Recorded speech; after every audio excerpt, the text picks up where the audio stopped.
Les saludamos en el nombre del Señor Jesús desde Palma de Mallorca. Mi nombre es Raúl de la O y es un honor poder dirigirme a ustedes. Algunos quizás me conocen.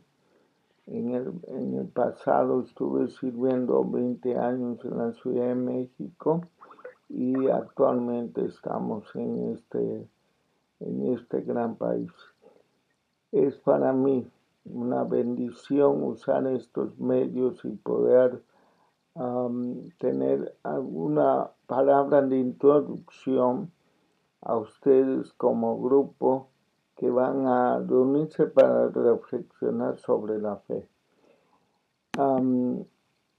Jonathan me invitó a dar una introducción a los libros de Steve McVey.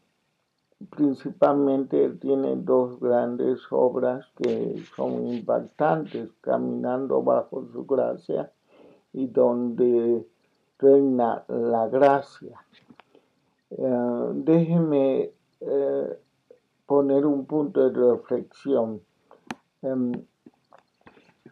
A través de mi ministerio he observado la importancia que tienen las doctrinas enseñadas a través de los púlpitos, principalmente a través de una educación cristiana que es muy carente a veces las iglesias de una educación sistematizada de la fe, de las doctrinas cristianas aún fundamentales.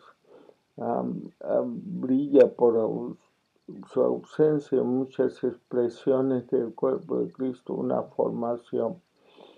Pero uno va adquiriendo pensamientos cristianos y van conformando nuestras creencias acerca de la vida cristiana, del ser cristiano, y definitivamente los pensamientos estructurados van conformando una cosmovisión, y esto es muy importante porque los pensamientos siempre nos llevan a pautas de comportamientos y la vida que nosotros llamamos cristiana es producto de lo que creemos, ¿no? Y muchas de la forma de hacer cristiano y de hacer iglesia depende mucho de estas doctrinas. Pero a través del tiempo mi reflexión me ha llevado de que muchos de los presupuestos que hemos oído a veces no se sostienen con un sólido fundamento de interpretación bíblica, de exégesis principalmente bíblica, que rescata los pensamientos de los autores sagrados en su sentido original. Encontramos muchas predicaciones alegóricas, doctrinas teológicas, y no necesariamente una doctrina teológica tiene que ser bíblica. Hay teologías que desde mi punto de vista no se sostienen bíblicamente. Entonces es muy importante que la iglesia tenga una formación sólida en doctrinas tan fundamentales que tienen que ver con la gracia de Dios. La gracia de Dios es un término teológico, pero que engloba básicamente todo lo que ha hecho Dios por nosotros en la muerte y resurrección de Cristo. Todo lo que Dios logra a través del sacrificio de su Hijo Jesucristo y su resurrección es lo que para mí es gracia.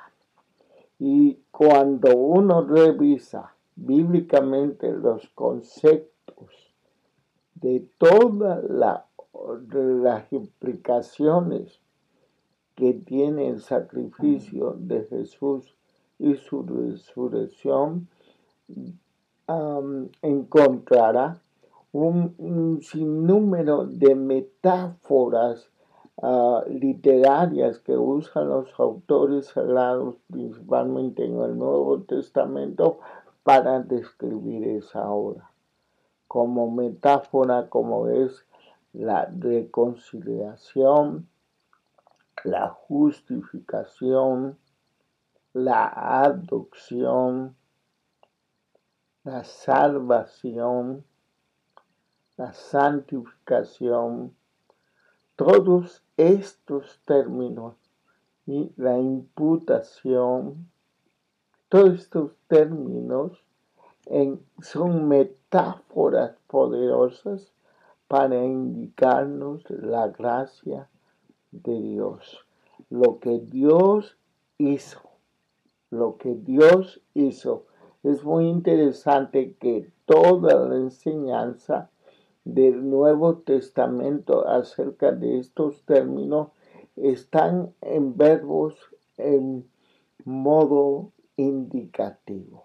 Es decir, el modo indicativo de los verbos griegos en el Nuevo Testamento son muy importantes porque es el único modo que indica realidad y certeza. Es lo que Dios ha hecho ya por nosotros. Y eso es gracia.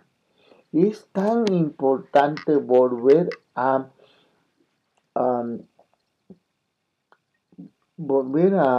entender, a releer las escrituras sobre esto, que cada día yo creo que es urgente, porque necesitamos urgentemente redefinir nuestras vidas cristianas a la luz de una lectura correcta de la gracia de Dios.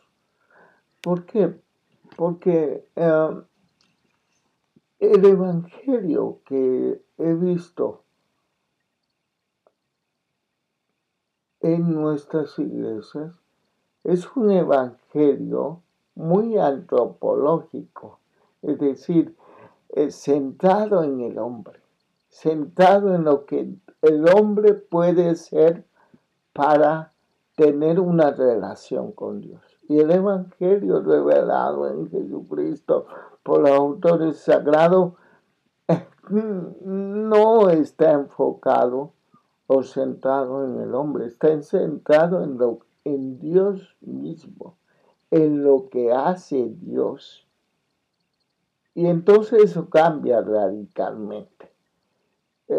Cuando uno ha entendido un evangelio donde el hombre participa para tener un favor de Dios, entonces, como dicen en España, paguen la luz y váyanse, porque no produce la vida de Dios en uno. Por eso es muy importante su reflexión que van a hacer de estos escritos. Son muy bonitos los escritos, pero dan muchas cosas para reflexionar, para buscarlos en las escrituras y volverlo a leer. Por ejemplo, recuerdo que el hermano Steven dice que el énfasis del Nuevo Testamento no es sobre el vivir para Cristo, sino sobre estar en Cristo. Es muy interesante porque cuando uno oye el Evangelio que hemos oído por mucho tiempo, tenemos que vivir para Cristo, ¿verdad? Yo recuerdo que en los primeros años yo me consagré, ayuné, oré, hice tantas cosas para vivir para Cristo, pero descubrir que el énfasis no está en eso es muy revelador. El énfasis es estar en Cristo, es decir, estar legalmente en relación correcta con Dios a través de la muerte y resurrección de Cristo, me hace legalmente justo, perdonado, reconciliado con Dios, adoptado, entrado al proceso de ser diferente o ser santo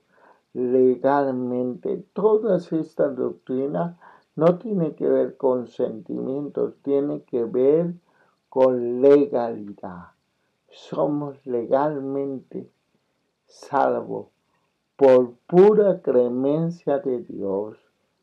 Y entonces, cuando uno entendemos eso, uno responde por la fe y comienza a vivir una vida extraordinaria. Que el Señor les bendiga en su reflexión y que el Señor,